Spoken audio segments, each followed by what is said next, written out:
तो hello friends, आज का टॉपिक है फ़िल्टर। तो फ़िल्टर को जानने से पहले चलिए थोड़ा इंडक्टर एंड कैपेसिटर के बारे में जान लेते हैं, जो कि फ़िल्टर में यूज होता है। तो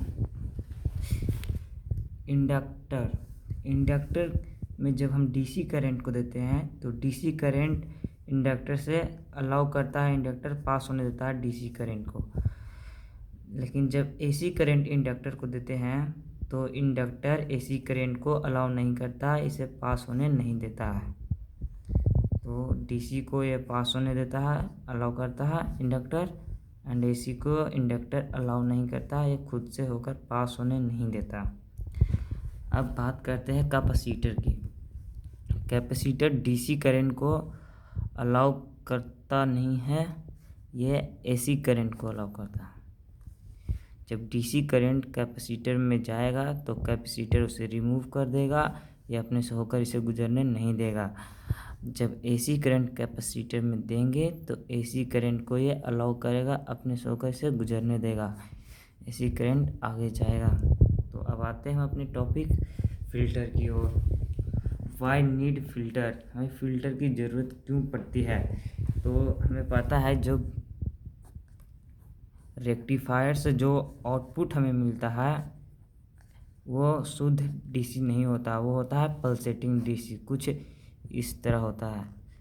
मतलब इसमें एसी एंड डीसी दोनों कंपोनेंट मिले होते हैं, एसी कंपोनेंट मिले होते हैं, एसी कंपोनेंट मिले होते हैं जिसे हम लोग कहते हैं रिपल। तो इसी रिपल को दूर करने के लिए हम लोग फ़िल्टर का यूज करते हैं। तो रिपल को दूर करने के लिए या हटाने के लिए हम लोग फ़िल्टर का यूज करते हैं। तो चलिए बात करते हैं फ़िल्टर कहते किसे हैं।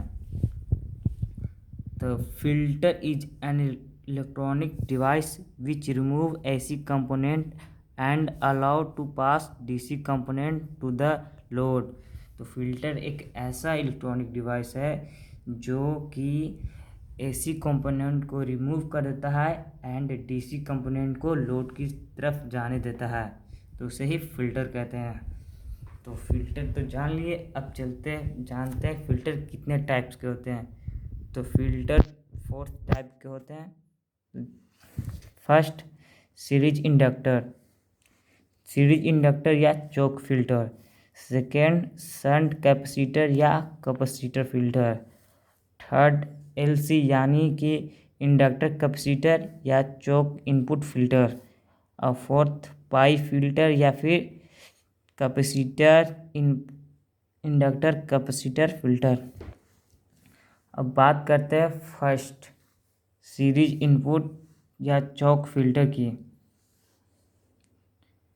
तो ये हुआ इसका कंस्ट्रक्शन। इसमें लोड के अक्रॉस एक इंडक्टर जोड़ दिया जाता है, सिंपल सा कंस्ट्रक्शन है।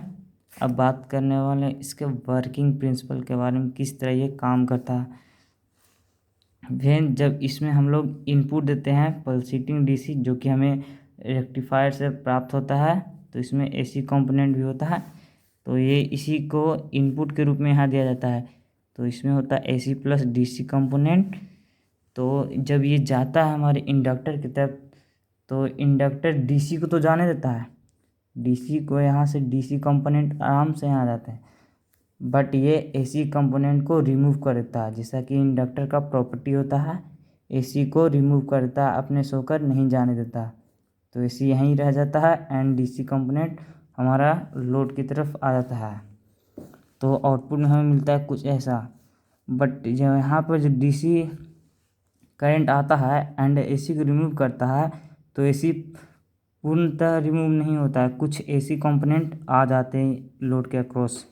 तो आउटपुट में देखिए हमें थोड़ा सा मिलेगा इस तरह, इसमें भी एसी कंपोनेंट कुछ आ जाता है, लेकिन बहुत सारे एसी कंपोनेंट रिमूव हो जाता है।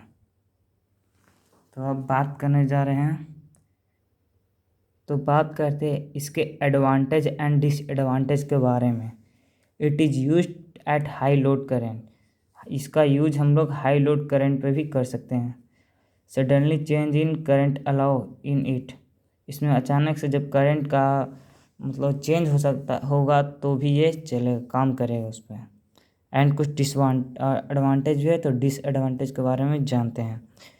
Reduce output voltage due to drop across the inductor. तो इसमें जो आउटपुट वोल्टेज होगा उसमें कमी होगा, क्योंकि जब ये इंडक्टर से गुजरेगा तो वहाँ पर वोल्टेज ड्रॉप होगा।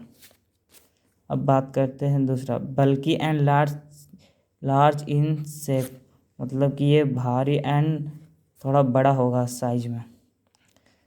Note suitable for half wave rectifier, हाँ तो ये जो होगा ये सूटेबल नहीं होगा हाफ वेव रेक्टिफायर के लिए।